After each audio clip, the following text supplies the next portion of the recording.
Kembali kita lanjutkan dialog pemirsa bersama dengan Kapten Hanafi. Kapten, kalau melihat saat ini kondisi cuaca itu berubah-ubah, terutama di wilayah yang dilewati itu di Kabupaten Pangkep itu pada saat itu mungkin berkabut, sempat juga hujan turun juga. Seberapa besar pengaruhnya? Kalau tadi Kapten hanya mengatakan itu sebagai faktor pendukung sebenarnya, tapi sesignifikan apa untuk kemudian bisa mempengaruhi sebuah kecelakaan terjadi? Di setiap airport itu ada aturan atau prosedur sebatas minimal dari jarak pandang atau visibility. Jadi kalau visibility-nya memang sudah rendah, itu memang tidak diperkenankan bagi kita untuk terbang lebih rendah. Karena itu faktor keselamatan yang mana visibility itu memang menjadi panduan bagi seorang pilot. Jadi kita tidak boleh bisa turun lebih rendah. Tapi kenapa bisa sampai terjadi hal seperti ini? Lagi-lagi kita tidak bisa berasumsi. Jadi tetap harus kita tunggu dari pihak yang terkait untuk membuka, membaca, melihat black box-nya maupun percakapannya maupun saat kejadiannya seperti itu, Pak.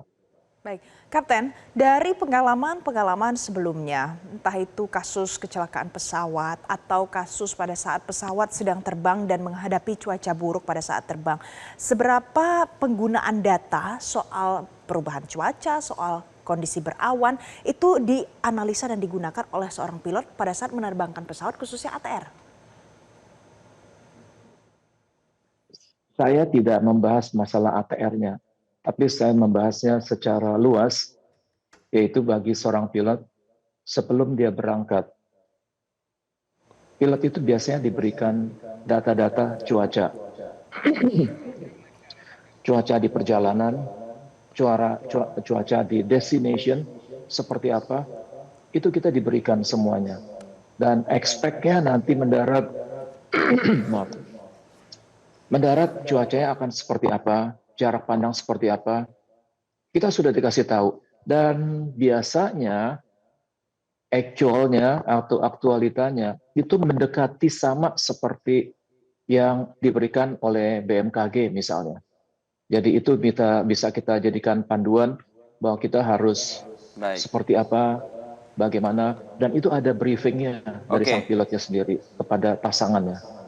Oke, Kapten Hanafi, dari kasus ini kita juga melihat bahwa ada proses hilang kontak begitu.